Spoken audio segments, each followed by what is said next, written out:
Ahí sí. Entonces comenzamos con el estudio de Levítico, ¿ya? Levítico, o en hebreo también llamado Vayikra, ¿cierto? Que significa y llamó. Recordar siempre que los libros se llaman según el inicio de la primera palabra, ¿ya? Como Levítico empieza y llamó el Señor a Moisés, así es el nombre del libro. ¿Amén? Y obviamente en hebreo vamos entendiendo mucha más profundidad de lo que realmente el mensaje del Señor tiene para nosotros, ¿ya?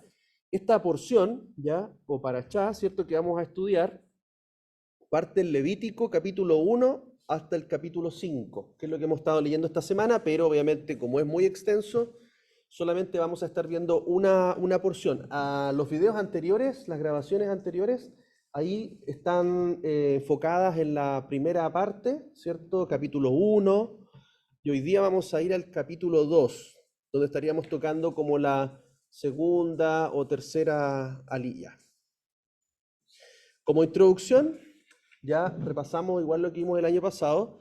En hebreo, el nombre de este libro es Vayikra, que significa y él llamó, o y llamó.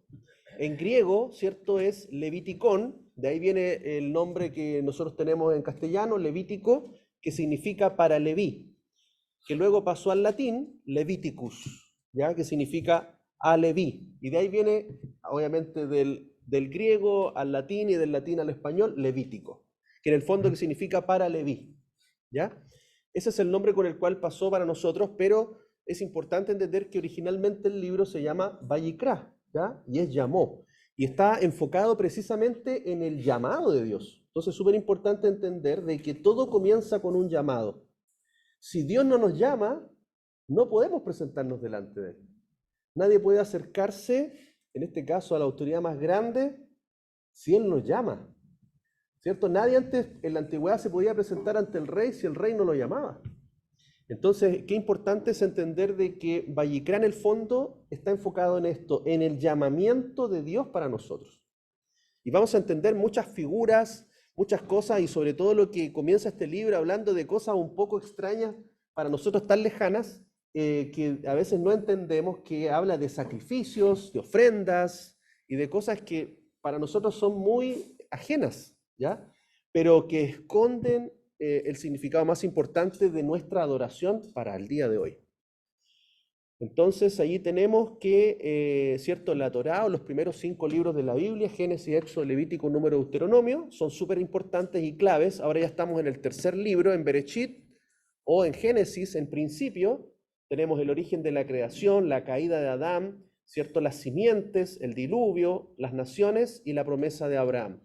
Luego en Éxodo, o Shemot, que significa nombres en hebreo, ¿cierto? Vemos el pueblo de Israel en Egipto, la salida de Egipto, el pacto con Israel, ¿cierto? La Torá, o los mandamientos de Dios entregados a Israel, y el tabernáculo. Y ahora vamos a el libro de Levítico, Vayikra, que es y llamó, y se refiere a todo lo que es el acercamiento a Dios. Amén.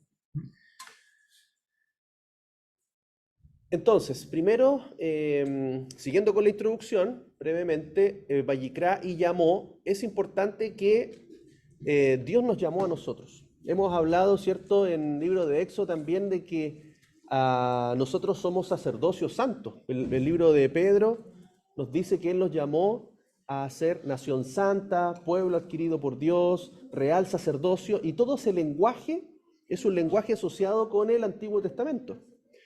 Y vemos también cómo en el Nuevo vemos este llamado, ¿ya? Que dice, 2 Timoteo 1:9, quien nos salvó y llamó con llamamiento santo, no conforme a nuestras obras, sino según el propósito suyo y la gracia que nos fue dada en Cristo Jesús antes de los tiempos de los siglos.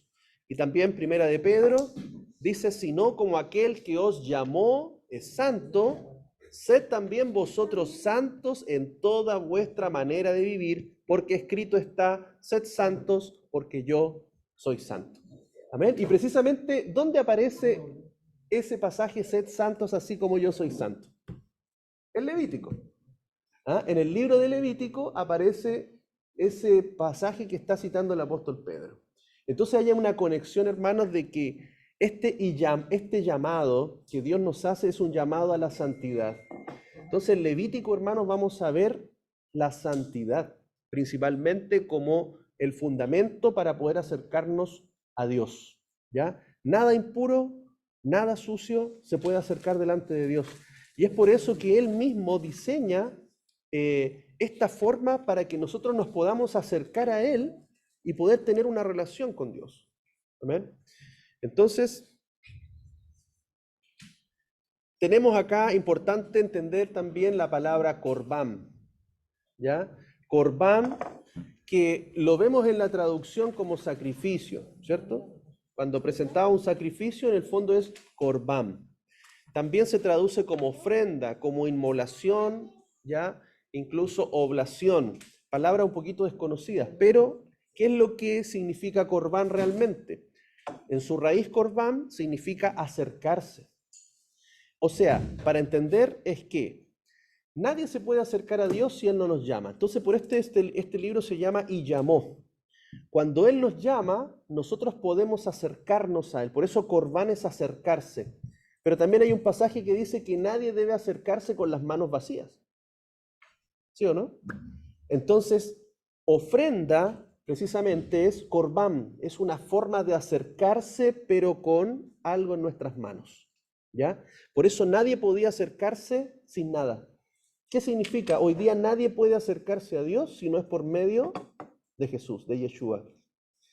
Nadie puede acercarse a Dios, nadie puede ir al Padre si no es por mí. Y ahí entendemos de que esta figura de los sacrificios, las ofrendas, que es corbán, es la forma de acercarse a Él de la manera que Él lo establece. O sea, yo no puedo acercarme a Dios de la forma en que a mí se me ocurre, a mí se me imagina, o yo pienso que así tengo que acercarme a Dios. Fíjense que Él llama y Él dice cómo te debes acercar. Por eso Levítico nos enseña cómo nosotros debemos acercarnos. Y vamos a ver lo que dice Romanos. Ahí está claramente el lenguaje de Levítico, que dice, así que hermanos, os ruego por las misericordias de Dios que presentéis vuestros cuerpos en sacrificio vivo. Eso es corbán en hebreo. O sea, acérquense como una ofrenda viva, ¿ya? Santa, agradable a Dios, que es vuestro culto racional. Ahora, en el original griego, culto racional se traduce como adoración con entendimiento. Eso podría ser una traducción mucho más correcta, ¿ya? Porque la palabra culto, en el fondo, en el griego significa adoración. Y racional significa con entendimiento, o sea, con una persona que tiene conciencia, ¿cierto? Que hace algo racional y también, hay otra palabra, se me fue, pero en el fondo tiene que ver con entendimiento. ¿Ya? Por eso también hay un salmo que dice que tenemos que adorarle con entendimiento. ¿Amén? Entonces, el entendimiento está en comprender cómo podemos ser nosotros ofrenda, cómo podemos ser nosotros corbán. Y eso es lo que vamos a ver en esta porción de Levítico. ¿Ya?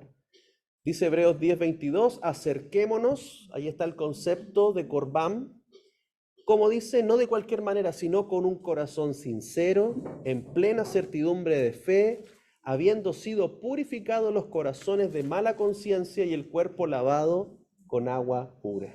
O sea, eso también habla del bautismo, el tevilá en hebreo, ¿cierto? Que es lavarse con agua pura, ¿cierto?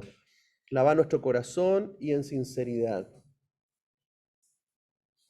Bueno, para solamente mencionarlo como resumen, hay un pasaje aquí en Levítico 7:37 que resume todas estas ofrendas, todos estos sacrificios, ¿ya?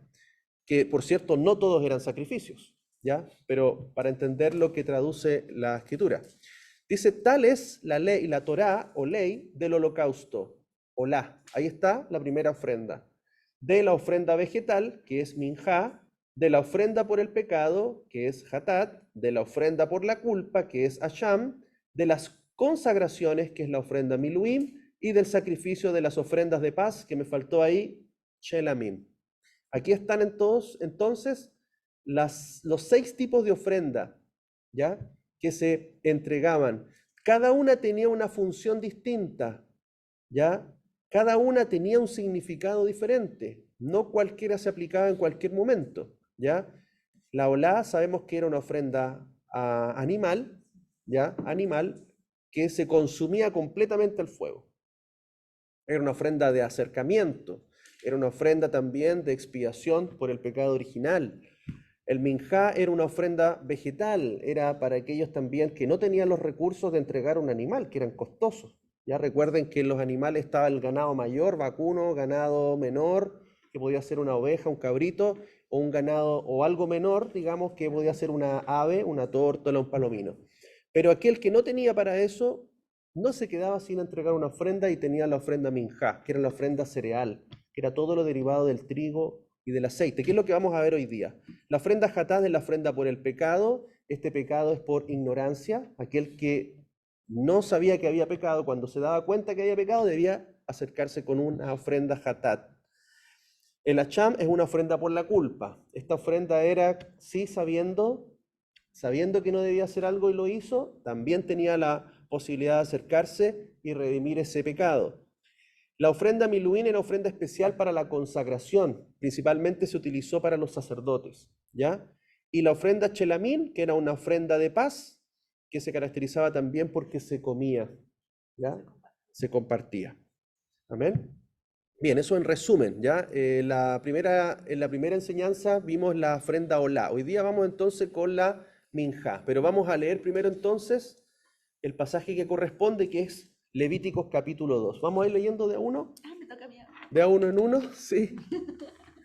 Vamos leyendo de uno en uno. Voy a poner, sí, aquí el parlante. Sí, ahí está. Bien. ¿Qué dice? ¿Todo eso? Ujú. Ya dice, cuando alguna persona ofreciere oblación a Adonai, su ofrenda será flor de harina, sobre la cual echará aceite y pondrá sobre ella incienso, y la traerá a los sacerdotes, hijo de Aarón, y de ello tomará el sacerdote su puño lleno de la flor de harina y del aceite, con todo el incienso, y lo hará arder sobre el altar para memorial. Ofrenda encendida es de olor grato a Adonai, y lo que resta de la ofrenda será de Aarón y de sus hijos. Es cosa santísima de las ofrendas que se queman para Adonai. Ahí está.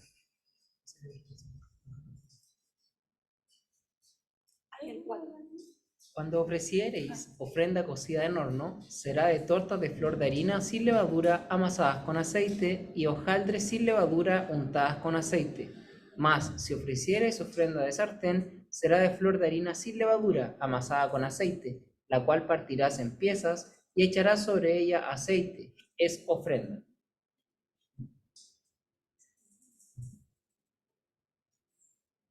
Si ofreciereis ofrenda cocida en cazuela, se hará de flor de harina con aceite, y traerás a Yahweh la ofrenda que se hará de estas cosas, y la presentarás al sacerdote, el cual la llevará al altar, y tomará el sacerdote de aquella ofrenda lo que sea para su memorial, y lo hará arder sobre el altar.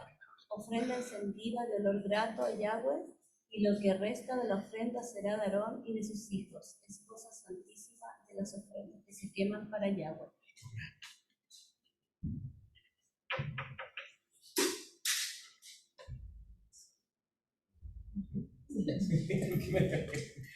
Ninguna ofrenda que pusieres a nuestros Yahweh. Yahweh será con levadura, porque de ninguna cosa leuda, ni de ninguna miel se ha de quemar ofrenda para Yahweh. Como ofrenda de primicias las ofreceréis a Yahweh, mas no subirán sobre el altar en olor grato, y sazonarás con sal toda ofrenda que presentes. Y no harás que falte jamás de tu ofrenda la sal del plato con tu Dios. En toda ofrenda tuya ofrecerás sal. Si ofreciereis a Yahweh ofrenda de primicias, tostarás al fuego las espigas verdes, y el grano desmenuzado ofrecerás como ofrenda de tus primicias. Y pondrás sobre ella aceite, y pondrás sobre ella incienso, esta ofrenda. Y el sacerdote hará arder el memorial de él, parte del grano desmenuzado y del aceite, con todo el incienso, esa ofrenda encendida para Yahweh. Amén. Hasta ahí, amén. Entonces, aquí vamos viendo cómo era principalmente el proceso de la ofrenda cereal, de la ofrenda minjá, ¿ya? Es importante comprender que era una ofrenda que básicamente era de harina, ¿ya? De trigo. ¿Mm? Y se preparaba de distintas formas, ¿ya? Habían varias preparaciones, habían muchas formas de prepararla y de entregarla que fueran válidas, ¿ya? Entonces Levítico 2.1 dice, cuando alguno presente una ofrenda vegetal, que es minja, a Yahweh, su ofrenda será de flor de harina, verterá aceite sobre ella y le pondrá incienso encima. Y acá importante, la palabra alguno o alguien en el hebreo es nefesh, ¿ya? Que es lo mismo que cuando Adán recibió el aliento de vida, fue un nefesh, fue un alma viviente. Entonces aquí la palabra es nefesh, que significa alma.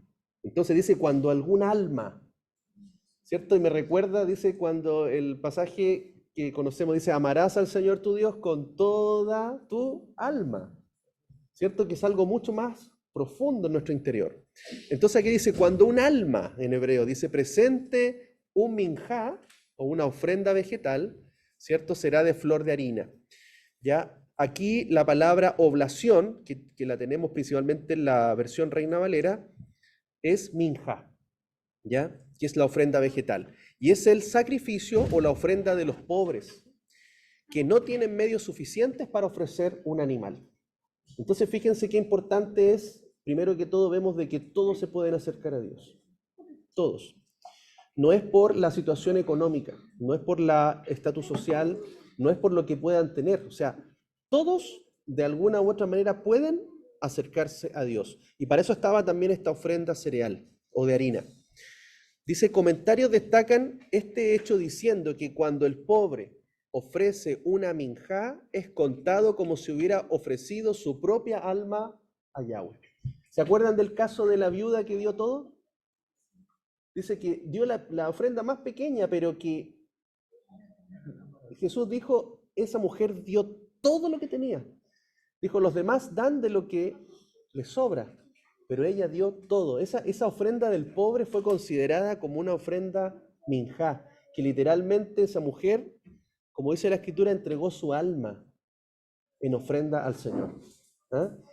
Entonces yo creo que llega a un nivel en donde, así como la viuda también de Sarepta, que le quedaba un puñado de harina, ¿cierto? Y aceite, entregó todo. ¿Ah? Entregó todo para el Señor. Esa es una ofrenda que se considera una ofrenda del alma, ¿ah? Una entrega total. La oblación o minjá, ofrenda vegetal, tiene que ser de harina de trigo, que es considerada la mejor harina, ¿ya? La cebada era más barata, ¿ya? Porque nutricionalmente la harina de trigo es más nutritiva que la de la cebada, ¿ya? Las semillas del trigo no fueron sembradas de manera que se echaban a grandes cantidades sobre un campo, sino poniendo grano a grano en la tierra. O sea, la semilla de trigo se planta de a una en una. No se tira así como uno ve a veces a los sembradores. Entonces aquí también hay una conexión de que la parábola del sembrador eran granos de cebada, ¿ya? Que fueron lanzados. Dice, unos cayeron junto al camino, otros cayeron en pedregales, otros cayeron, ¿cierto?, en buena tierra, etc. Entonces aquí habría una conexión de que esa semilla se referiría, la del sembrador, a la de cebada. ¿Por qué? Porque la de trigo se planta de a una en una. ¿Mm? Dice la sémola, que en hebreo es solet, es la harina de trigo de mayor calidad, la más fina y tamizada. Esta harina también es llamada en español flor de harina o trigo candeal o harina candeal, ¿ya? Esos son los nombres que recibe esta harina que es más fina y tamizada y la de mejor calidad. El aceite de oliva, que también iba siempre en esta ofrenda, siempre iba aceite, podía ser de las tres calidades, ¿ya? O sea, podía ser el aceite más puro, el medio y el aceite más común, por así decirlo, ¿ya? Entonces estos 3 aceites también podían estar considerados en este tipo de ofrenda. También había incienso en esta ofrenda que era quemado en su totalidad. Y en cada ofrenda se añadía sal, ¿ya? Por eso siempre agregamos sal en la ofrenda, en el pancito también que tenemos en la cena de Shabbat y en las cenas también que hacemos, hay sal, ¿ya? Todos estos productos son elaborados por el hombre. Si ustedes se dan cuenta, una de las características que tiene esta ofrenda es de que viene de productos que requieren todo un proceso de elaboración, ¿ya? El trigo no es algo como hoy día que uno va y compra 1 kilo de harina y listo. O sea, piensen de que en ese tiempo para obtener harina había todo un proceso desde plantar, regar, sembrar, ¿cierto? Cosechar, tenías que también después separar ese trigo, molerlo, ¿cierto? Y refinarlo para recién tener la harina y recién poder prepararlo. ¿Ah? Mezclarlo con el aceite, ¿cierto? El agua y todos los ingredientes para los que hacen pancito, saben que es toda una dedicación. ¿Ah? Es toda una dedicación. Y por lo tanto, muestra de que esta ofrenda tiene que ver con el trabajo de nuestras manos, ¿ya? No así la del animal. Porque ¿cuánto trabajo requiere un animal? Nace, come del campo, crece y se entrega. Pero acá había todo un trabajo, un proceso. El aceite de oliva también. Desde todo el proceso de plantar, cosechar, después venía el prensado para extraer el aceite. Entonces esta ofrenda tiene que ver mucho con nuestro trabajo, con nuestra dedicación, con nuestro esfuerzo. Por eso dice, y amarás al Señor con todas tus fuerzas. Porque para hacer esta ofrenda requería esfuerzo, requería trabajo, requería tiempo, dedicación. Era el resultado de todo un proceso de elaboración. Hay 5 tipos de minjá o 5 tipos de oblación que se describen en estos versículos 2, el capítulo 2 del 1 al 10. Todos tienen harina de trigo más fina. La diferencia entre ellas consiste en su manera de prepararlos. O sea, habían 6 formas de prepararlas y todas eran válidas para ser presentadas en ofrenda. Según Levíticos 14:21, una oblación tenía que tener como mínimo la 10ª parte de un efá de sémola y un log de aceite. Un efá equivale a unos 24,8 litros, según el cálculo de un rabino. Un log equivale a 6 beitzim o huevos entre 344 y 602 ml. O sea, si era una 10ª parte de un efá, estamos hablando más o menos de 2 litros, ¿ya? 2 litros de harina y 500 ml de aceite, más o menos. Eso era lo que se entregaron, una buena cantidad, ¿ya? Mirando el micrófono. Aquí. Ahí está. Ahora, me devolví, perdón. Entonces, se dan cuenta, claro, eran 2 litros de harina, no sé si equivale a 2 kilos, ¿ya? Aproximadamente, ¿cierto? Porque las medidas de volumen también eran distintas. Generalmente las medidas de esto eran en volumen, ¿ya? Por eso se habla de litros, ¿ah? Y 500 ml de aceite, promedio. O sea, era una buena cantidad de masa, era bien generosa, ¿cierto?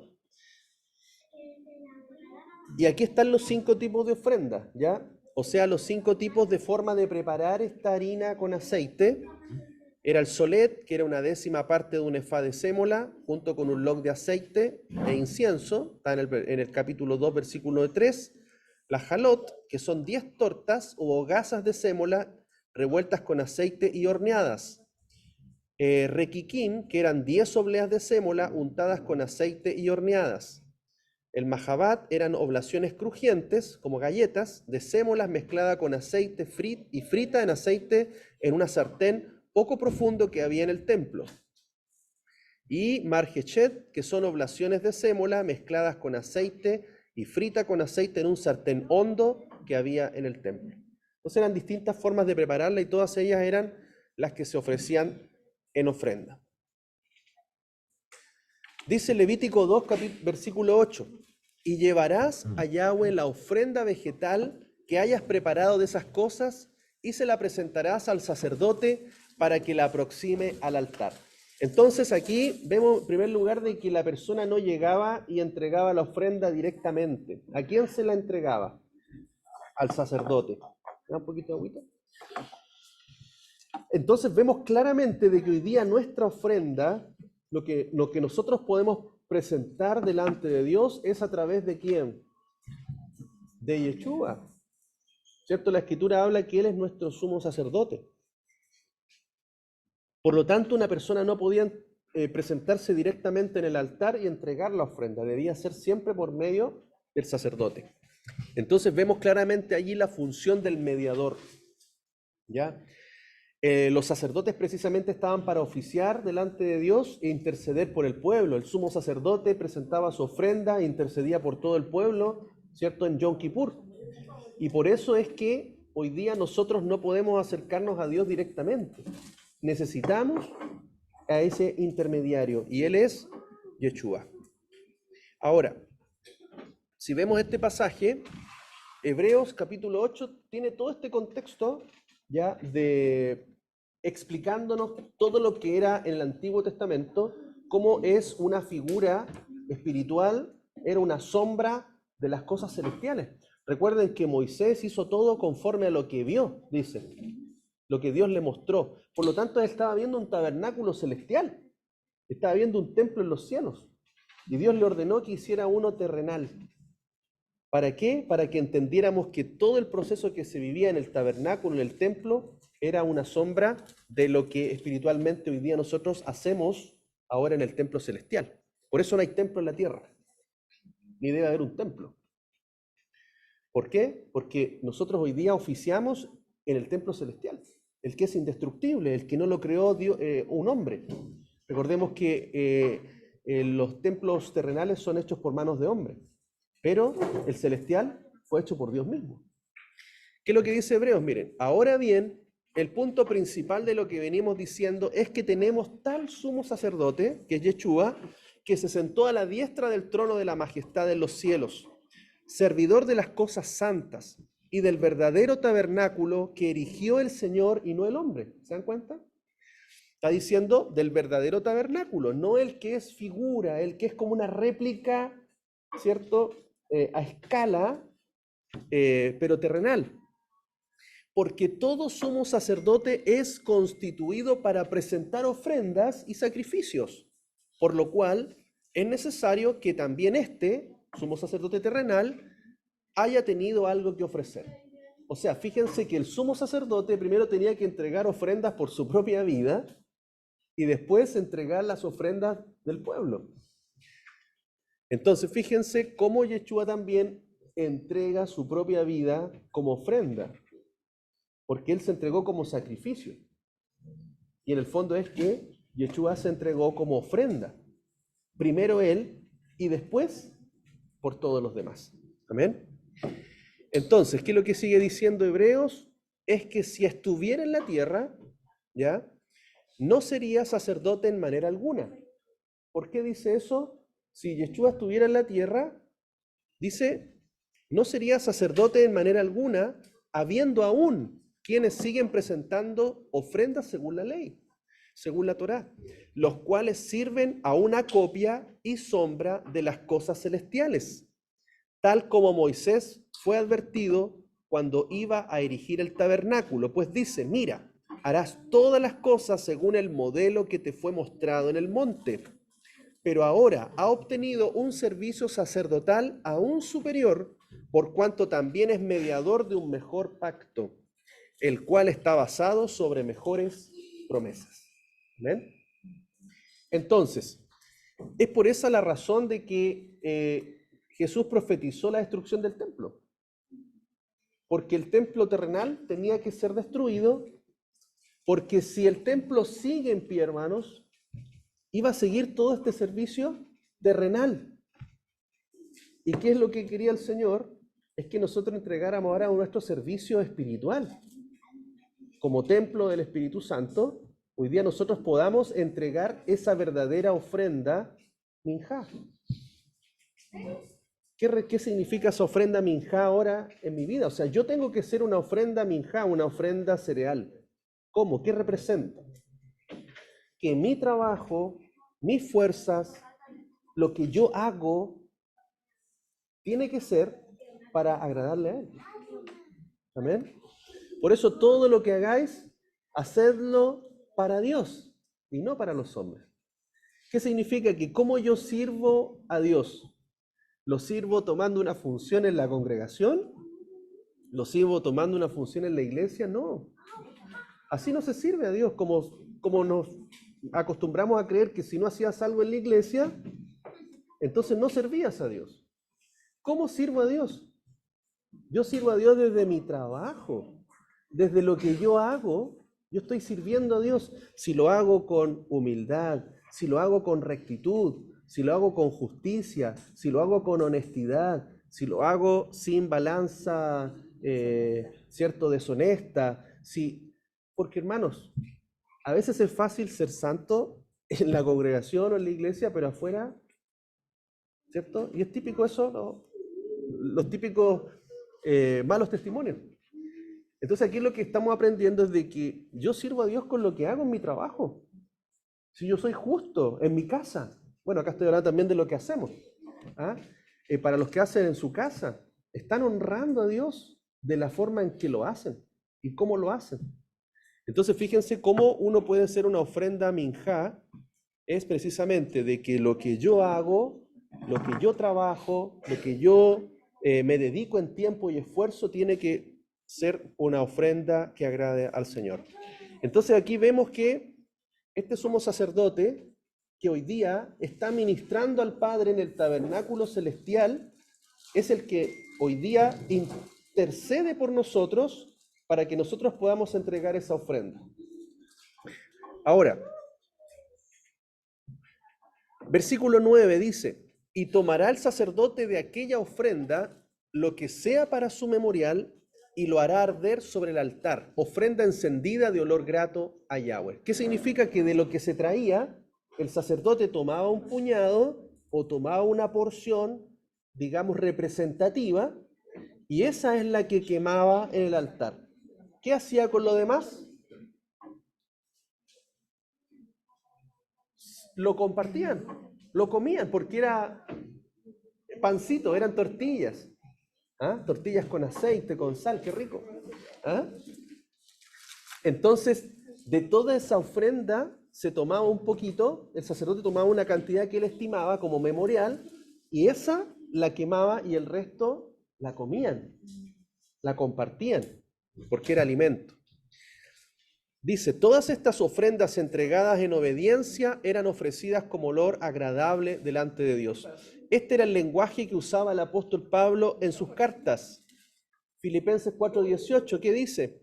Así lo he recibido todo y tengo abundancia. Estoy lleno, habiendo recibido de Epafrodito lo que me enviasteis, olor fragante, sacrificio aceptable, agradable a Dios. Entonces fíjense aquí también cómo ser una ofrenda minjá, cuando nosotros también damos para sustentar y alimentar a otros. Pablo estaba siendo sustentado, el apóstol Pablo estaba siendo alimentado, estaba recibiendo ofrendas, y que esa ofrenda en el fondo también era una ofrenda de olor fragante, igual que lo que menciona el versículo 9, ofrenda encendida de olor grato, aceptable y agradable a Dios. Entonces nuestra ofrenda minjá es lo que nosotros podemos hacer en servicio, pero que también bendice, sustenta, alimenta a nuestros hermanos, a los demás. Levítico 2:11 dice: ninguna ofrenda vegetal que ofrezcáis ante Yahweh será preparada con levadura, porque no haréis consumir ninguna cosa hecha con levadura ni con miel como ofrenda ígnea a Yahweh. O sea, todo lo que se entregaba como ofrenda para quemar no tenía que tener levadura, ya, ni tampoco miel. Ahora, comentario de Rachi dice que cualquier cosa dulce de un fruto es llamada dabash o miel. O sea, la miel se refiere aquí en este pasaje al dulce de frutas, principalmente de dátiles e higos, ¿ya? Es evidente porque en el versículo siguiente dice que sirve como primicias y las primicias no fueron ofrecidas de la miel de abejas, sino de los frutos, ¿ya?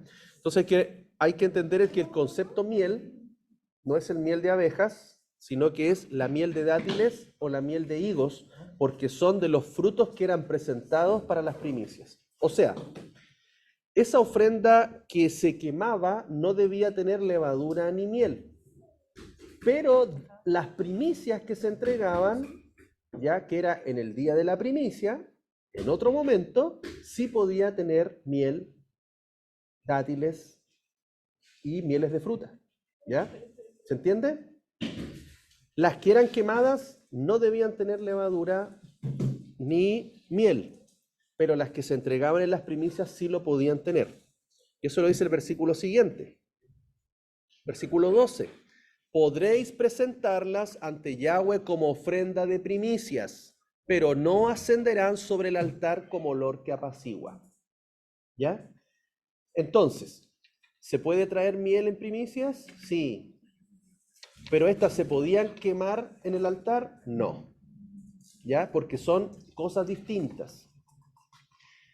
Ojo, la levadura es ofrecida en los panes de las primicias, o sea, las que se quemaban no debían tener levadura, pero en la fiesta de Pentecostés o Shavuot sí se utilizaban panes con levadura. Y es el que comemos siempre. En la única fiesta que no se come con levadura es en la fiesta de los panes sin levadura, ¿ya? Pero las que se entregaban en el altar para ser quemadas no debían tener levadura. Ahora, ¿por qué estas que se quemaban no debía tener levadura ni miel? Porque la levadura representa a la persona soberbia y altiva. ¿Por qué es lo que hace la levadura? Infla, ¿cierto? Y si lo llevamos a una persona inflada, ¿cierto? Es una persona altiva, orgullosa, arrogante, ¿cierto? Entonces, en el fondo hay que entender que todos estos elementos, estos detalles, estas indicaciones esconden un significado. O sea que mi vida no se puede presentar con orgullo, con altivez, porque incluso la misma escritura dice que al altivo mira de lejos, él atiende al humilde, pero al soberbio. Entonces la levadura representa en este sentido que es una masa inflada y representa a esa persona que se infla, ¿cierto? Y que no debe ser quemada como una ofrenda en el altar. Y la miel representa a la persona que solo desea disfrutar de la vida, que anda en sus propios deleites, ¿ya? Entonces ese es el significado. O sea, no se puede presentar una ofrenda de una persona o nosotros como personas que estamos más interesadas en los deleites. Acuérdense, hay un versículo que dice, ustedes oran pero no reciben. ¿Por qué? Porque piden para sus propios deleites. ¿Ah? Entonces ahí está el significado de que no tenía que haber levadura ni miel en estas ofrendas quemadas al fuego. No se debía presentar. O sea, nadie puede decir yo soy una ofrenda si estoy con orgullo, altivez o si ando preocupado de mis propios deleites, de mi propio egoísmo, de mis propias cosas. ¿Ya? Entonces es el mensaje que nos deja esas indicaciones. Ahora, versículo 13 dice, toda ofrenda de vuestros sacrificios será salada con sal, y nunca dejaréis que la sal del pacto de Elohim falte en vuestros sacrificios. Presentarás sal en toda ofrenda vuestra a Yahweh, vuestro Dios. Entonces, todas las ofrendas tenían que ser saladas antes de ser colocadas en el altar, al fuego. Aquí un comentario dice de Rambam, dice, las ofrendas de animales fueron saladas sobre la rampa del altar, y las ofrendas de las aves y las oblaciones fueron saladas sobre el altar. La sal tiene un poder conservador y simboliza el pacto y la paz. ¿Qué significa entonces? Vamos a ver los pasajes de que la sal representa el pacto y la paz. Recordemos entonces de que Dios ha hecho un pacto perpetuo, ¿ya? Y ese pacto es un pacto de paz. Por eso cuando Yeshua regrese, venga, ¿qué va a traer? Paz sobre la tierra. Porque esa es la promesa, es el pacto. Habrá un milenio de paz. Ahora, ¿qué dice la Escritura? En Marcos 9:50 dice, buena es la sal. Aquí está hablando Yeshua mismo. Pero si la sal se vuelve insípida, ¿con qué la sazonaréis? Tened sal en vosotros mismos y estad en paz unos con otros. ¿Amén? Entonces hay una relación allí de la sal con la paz y también de la sal con el pacto. Dice, segunda de Crónicas 13:5, ¿no sabéis que Yahweh, el Elohim de Israel, dio a David el reino sobre Israel para siempre, a él y a sus hijos por pacto de sal? Entonces, ¿cuál era la costumbre antigua? Cuando se hacía un pacto, ya las dos personas que hacían un pacto traían sal. Y esa sal se juntaba en un recipiente. Ya la sal de uno y del otro se juntaban y se mezclaban. Y luego decían, así como esta sal de ustedes dos se ha mezclado, así es el pacto. O sea, un pacto que ya no se puede separar. Vaya usted a separar nuevamente cada grano de sal del uno y del otro. Entonces eso simbólicamente representaba de que ese pacto que se hizo era un pacto indestructible. No se podía separar. Entonces fíjense, el pacto que nuestro Dios hizo con nosotros es un pacto de sal, que nadie lo puede romper. Y fíjense con quién es ese pacto. Con Israel. Por eso nosotros hemos entendido de que cuando nosotros nos convertimos, pasamos a ser parte de ese Israel de Dios. No el Israel nacional, porque esto no se trata de tener un carnet de identidad que diga Israel. No, del Israel que Él va a restaurar cuando regrese. Por eso nosotros también somos Israel esparcido en las naciones. ¿Ya? Entonces, ese pacto es un pacto para siempre, perpetuo. Por eso, cuando echaban sal, en cada comida decía que no podía ninguna ofrenda faltarle la sal. Es porque tenías que siempre recordar de que nos podemos acercar a Él a través de un pacto perpetuo que Él hizo con nosotros. Amén. Que un pacto que nadie lo puede romper. Amén. Y recuerden quién vino a reafirmar, a confirmar y a renovar el pacto. Yeshua, Él se entregó para que podamos ser introducidos en un nuevo pacto, en un pacto renovado. Versículo 14. Si ofreciereis a Yahweh ofrenda de primicias, dice, tostarás al fuego las espigas verdes y el grano desmenuzado ofrecerás como ofrenda de tus primicias. ¿Qué es lo que está diciendo acá? Este texto habla del omer. ¿Qué es lo que era el omer? Era una medida en una vasija que era la que se le entregaba al sacerdote en el día de la primicia, ¿ya? Y ese día el sacerdote, ¿qué es lo que hacía? Mecía el omer, ¿cierto? Mecía esa ofrenda y la dedicaba al Señor. Entonces, ¿qué es lo que está hablando acá? Hermano, estamos viendo un poco que los pasajes nos están hablando de las ofrendas que se queman, pero también está hablando de las ofrendas de primicias. Cuando habla de la ofrenda de primicia, se está refiriendo exclusivamente al día que se entregaba la primicia, que es después de Pascua, después de Pesaj, ¿ya? Que en el fondo corresponde al día en que Yeshua resucita. Él resucita el día de la primicia. Cuando el sacerdote presentaba, ¿cierto?, esa ofrenda, la mecía y la levantaba. Eso también nos hablaba de que Yeshua, como ofrenda, también fue presentado en la primicia y fue levantado delante de Dios, ¿ya? Delante del Padre. La cebada, y acá esto es importante porque la cebada es el primer cereal que madura en Israel. Esta fue la única ofrenda de cebada que se daba en el templo. Todas las demás eran de trigo.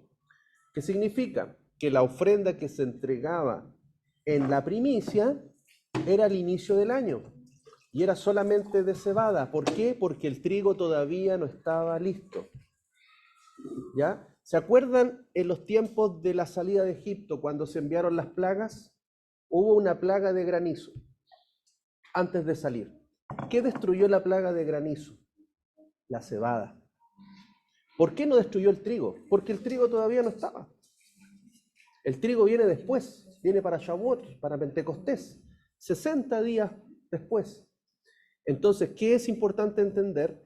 De que cuando inicia el primer mes, lo que ya se ve verde y listo para la cosecha, que tiene que estar lista para la primicia, es la cebada. Y obviamente esto representa la resurrección de Cristo, del Mesías. ¿Ya? Ahora, vamos a analizar este versículo con las palabras que están en el hebreo, para entender la traducción. Dice, si ofreces a Yahweh ofrenda, minjá, dice allí, de primicias, que es bikur, por eso bikurim son primicias, en la fiesta de la primicia. Tostarás al fuego las espigas verdes, y miren la palabra que aparece allí. Aviv. ¿Qué es Aviv? En realidad Aviv es una palabra agrícola que no se refiere en primer lugar al nombre del mes, se refiere al estado en que está la cosecha, ¿ya? Y que señala que va a comenzar el año. Por eso dice que tostarás al fuego las espigas verdes. Entonces, ¿qué es lo que es Aviv? Es cuando la espiga está nuevecita, está como jovencita, se está viendo verde. Esa es la característica que dice que va a comenzar el año. Por eso dice, para vosotros, en Éxodo dice, será para vosotros el primer mes. Dice el mes del Aviv, no el mes de Aviv. El mes del Aviv es distinto, es porque el agricultor miraba y decía, oye, esto ya está verde, ya está próximo para la cosecha, así que este es el inicio de año. Entonces eso es clave, ahí el hebreo es H24, que significa Aviv o Aviv. Recuerden que como es traducción se puede escribir con B larga o B corta, ¿ya? Dice de una raíz que no se usa, que significa ser tierno, verde, una espiga joven de grano. De aquí el nombre del mes de Aviv, o Nisan, que es espiga, espigada, grano, Aviv. ¿Ya? Entonces el mes del Aviv. ¿Por qué tomó después el nombre Aviv? Porque se conectó con esta característica agrícola. Y luego dice, y el grano, fíjense, y el grano desmenuzado, que es el carmel en hebreo, dice, ofrecerás como ofrenda minjá de tus primicias. ¿Y cuál es el grano carmel? Es el campo sembrado, dice, huerto, jardín, viñedo, parque, por implicación productos del huerto, abundancia, campo, espiga, fértil, fructífero, trigo. Esa característica carmel es cuando, de ahí yo creo que viene la palabra caramelo. ¿Cómo es el color caramelo? ¿Cierto? Es un color ya como tostado, cafecito, ¿cierto? Entonces, de ahí es cuando ya el grano está maduro. Entonces, fíjense, ¿qué es lo que se está entregando en la primicia? El grano carmel, el que antes de empezar el año estaba verde, pero también grano verde. ¿Por qué? Porque hay grano que madura antes y otro que madura después. Pero siempre se tiene que entregar grano carmel. Además del que esté verdecito, que hay que tostarlo. Cuando está verde se tiene que tostar. Pero si ya está cafecito, caramelo, se tiene que moler. Por eso ahí dice, tostarás al fuego las espigas verdes y el grano carmel desmenuzado. O sea, tiene que ser entregado molido. Y eso es lo que se ofrece como ofrenda minjá de las primicias. Entonces, un poquito para ir entendiendo, nosotros somos aquí el norte de Chile, aquí nadie planta nada, no tenemos idea, pero me llama la atención, ¿cierto? Que Zoilita, que está ahí en la conexión, ella nos comentaba, ¿cierto? De que ellos miran y dicen, oye, ya está listo para sembrar. O ellos miran y dicen, no, todavía le falta, hay que esperar. Y tienen que estar atentos a la característica del campo para poder hacer la cosecha. Porque si la sacan antes, se pierde todo. Y si la sacan después, también se pierde. Tiene que ser en el momento. Entonces, esto también nos habla de que en Israel se tiene que observar cómo está el campo. Y si el grano, la cebada, ya está aviv, ¿qué significa? Que ya está verde, se declara el año para que al llegar al día de la primicia, que es más o menos después de Pesaj, 15 días después, 16, 17, 18 días, ya ese grano esté listo para ofrecerse. ¿Ya? Si no, no va a haber ofrenda. O se pasa o se entrega verde. Y lo importante es que se entregue madura y también verde. Pero no solamente verde, ni solamente café. ¿Se fijan que están las dos cosas mencionadas? Entonces eso igual es importante. La señal de Israel para que allá se vea que el grano está listo para entregar. ¿Qué es lo que dice 1 Corintios 15, 20, 23? Fíjense el lenguaje. Pero ahora Cristo ha sido resucitado de entre los muertos como primicias, bikurim, de los que duermen, pero cada uno en su orden. Cristo, que es la primicia, y luego los que son de Cristo en su venida. Eso es súper importante porque el primero que resucitó, ¿quién fue? La primicia, Yeshua. Y es por eso que cuando nosotros morimos, dice el apóstol Pablo que dormimos, porque estamos, ¿qué? Esperando la resurrección. ¿Cuándo dice que será la resurrección? En su venida. Cuando Él regrese, dice, los muertos resucitarán. ¿Ya? Por eso tenemos una esperanza, ¿ya? Que cuando morimos, descansamos y estamos esperando la promesa de la resurrección. Entonces, ahí está que Jesús resucita el día de la primicia, ¿ya? Ahora, el sacrificio o ofrenda de minjá se da de los productos agrícolas. Estos productos representan el trabajo del hombre, como les decía. Cuando entregamos estos productos a Yahweh, estamos diciendo, mi trabajo te pertenece enteramente. La oblación o minjá representa nuestro servicio a Dios, ¿ya? Entonces, por eso, hermanos, que todo lo que hagamos, hacedlo como para Dios y no para los hombres. Todo lo que hagamos tiene que agradar a Dios. Esa es una vida de adoración. Mientras que la ofrenda de ascensión, que es la que vimos en el estudio anterior, que es olá, o holocausto, también llamada así, esa ofrenda olá no se come, sino que la mayor parte de la oblación minjá es comida por los sacerdotes. La ofrenda olá, que era de animal, se quemaba completamente, no se comía, no se tocaba, pero la ofrenda minjá se quemaba solamente una pequeña parte y el resto se comía. Solo un puñado de harina es ofrecido en el altar junto con todo el incienso. Esto nos enseña que el servicio que hacemos para Yahweh es expresado principalmente por medio de nuestro servicio a los demás y de quienes sirven a Dios. Amén. Por eso fíjense el versículo, amarás al Señor tu Dios con todo tu corazón, con toda tu alma, mente y fuerzas, y dice, y amarás a tu prójimo como a ti mismo. Aquí están los dos mayores mandamientos. Entonces, si alguien dice, yo amo a Dios, pero no sirvo a los demás, no está completa mi ofrenda. Por eso había una ofrenda olá de holocausto encendida completa, que era para el Señor, pero había una ofrenda minjá que también se compartía con los demás. Significa que mi trabajo también estaba en servicio para los demás y también para los que están sirviendo a Dios, así como Pablo era también sostenido, sustentado con ofrendas, no le faltaba nada.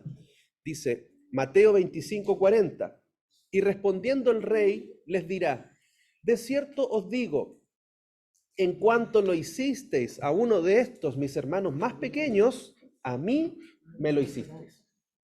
Entonces, hermanos, fíjense, que lo que nosotros hacemos a los demás, que lo que nosotros servimos a los demás, que lo que nosotros damos, ofrendamos o bendecimos a otros, lo estamos haciendo para el Señor. Van a ser contadas como una ofrenda agradable delante de Dios. El incienso ¿Qué representa? La oración, ¿ya? La oración de los santos. Ahí están las citas. Parece que después la menciono también. El hecho de que todo el incienso tiene que ser ofrecido a Yahweh nos enseña que no podemos dar la alabanza suprema u orar a los hombres, sino solo al Padre. Amén. Como el incienso era quemado completamente, ¿qué significa? Que, hermanos, solamente nuestra oración tiene que ser a Dios, al Padre. Amén. No se oraba al sacerdote. No se oraba a, no sé, hoy día imagínense la gente ora hasta el sándwich, ¿ah? Le ora, hasta el sandía. ¿Ah?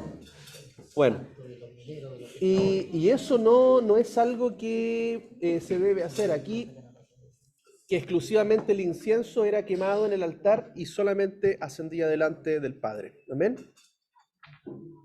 Por eso fíjense, como les decía la otra vez, la oración, corrección, la oración no es al Espíritu Santo, la oración no es a Jesús, la oración es al Padre en el nombre, por medio de Jesús, de Yeshua.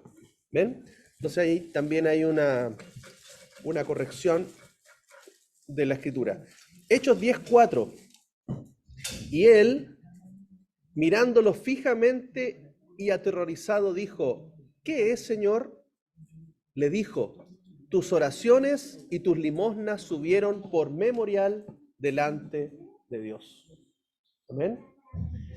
Entonces aquí vemos también, creo que este pasaje está relacionado con Cornelio, ¿ya? Donde sus limosnas, ¿ya? Lo que él daba en ayuda, ¿cierto? Al pueblo judío en ese tiempo, habían subido por memorial. ¿Qué es lo que era el memorial? Lo leímos en el pasaje levítico. Era una porción de esa ofrenda que era quemada para ofrenda a Dios. Entonces, fíjense cómo también lo que nosotros hacemos hacia los demás, damos, bendecimos, ayudamos, ofrendamos, es una ofrenda para Dios y memorial delante de Dios.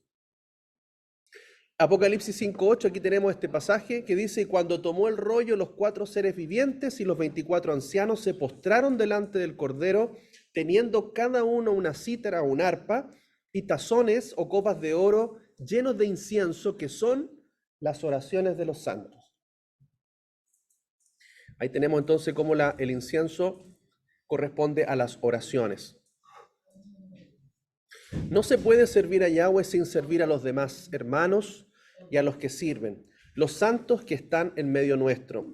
El apóstol Pablo decía en 2 Corintios 8, del 1 al 5, dice: ahora, hermanos, os damos a conocer la gracia de Dios que ha sido dada en las congregaciones de Macedonia, pues en medio de una gran prueba de aflicción abundó su gozo, y su profunda pobreza sobreabundó en la riqueza de su liberalidad.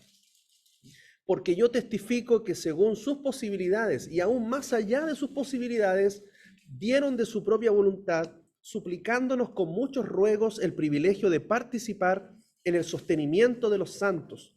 Y esto no como lo habíamos esperado, sino que primeramente se dieron a sí mismos al Señor y luego a nosotros por la voluntad de Dios.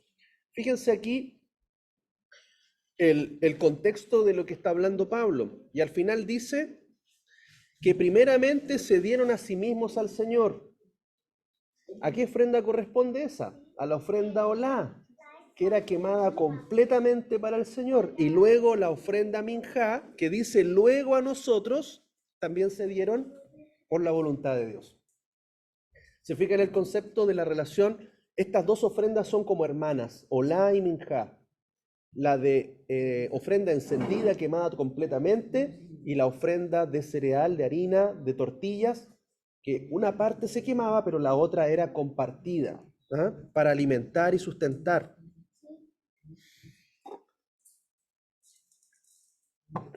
Primero se dieron al Señor, lo cual es el sacrificio de olá, de entrega total a Yahweh. Recuerden que en la enseñanza anterior vimos cómo se hacía la ofrenda olá, todo el proceso que se hacía y todo el significado que tenía. Luego se dieron a los apóstoles, que son los emisarios, y a los hermanos que Yahweh había puesto entre medio de ellos. Es imposible ser fiel a Yahweh sin ser fiel a sus emisarios o intermediarios. Es imposible ser fiel a Dios y al mismo tiempo negar a Yeshua, que ha sido puesto por él como el Señor de todos.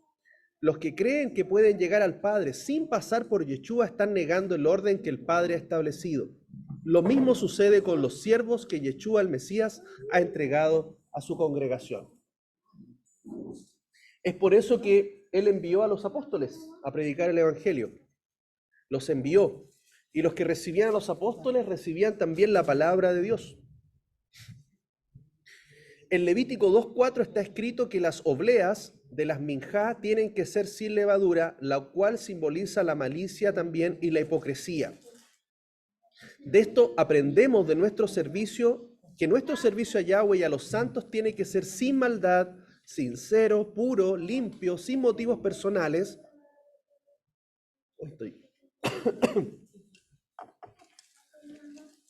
Estoy con la... Ay, sí. ¿Y esto qué es lo que tiene?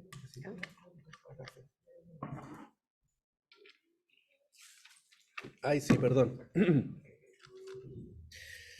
De esto aprendemos que nuestro servicio a Yahweh y los santos tienen que ser sin maldad, sincero, puro, limpio, sin motivos personales, sin hipocresía, sin autoproyección, sin orgullo, sin segundas intenciones, sin deseo de ser vistos y sin deseo de tener un puesto mayor. Y esto es lo último, dice 1 Corintios 5, del 6 al 8, dice, no es vuestra jactancia, vuestra jactancia. ¿No sabéis que un poco de levadura leuda toda la masa? Limpiad la vieja levadura para que seáis masa nueva, como sois, sin levadura, porque el Mesías, Cristo, nuestra Pascua, ya fue sacrificado. Así que sigamos celebrando la solemnidad, no con la vieja levadura, ni con la levadura de malicia y de maldad, sino con ázimos de sinceridad y de verdad. Amén. Por eso una ofrenda sin levadura. Amén. Amén. Llegué justo. Ahí sí, ya casi la voz ahí me está... Bien, hermano, entonces fíjense toda la enseñanza que nos deja esta porción, entender esta ofrenda, entender el significado. Hermano, nosotros tenemos que ser esa ofrenda minjá, tenemos que ser esa ofrenda cereal, que involucra nuestro trabajo, nuestro esfuerzo, lo que hacemos por los demás, lo que entregamos para otros, cómo bendecimos, cómo sustentamos a nuestros hermanos, ¿cierto? Cómo nos ayudamos, ¿cierto? Y como tenían en todo en común, decía la Escritura en el libro de Hechos, compartían las cosas, que nadie tenía necesidad. Entonces ver que cada uno de los elementos que vienen en esta ofrenda minjá tiene un significado que debemos aplicar en nuestra vida para que nosotros podamos ser ofrenda viva, sacrificio vivo, santo, agradable a Dios, que es nuestra adoración con entendimiento. Amén. Muy bien. Voy a dejar ahí la grabación.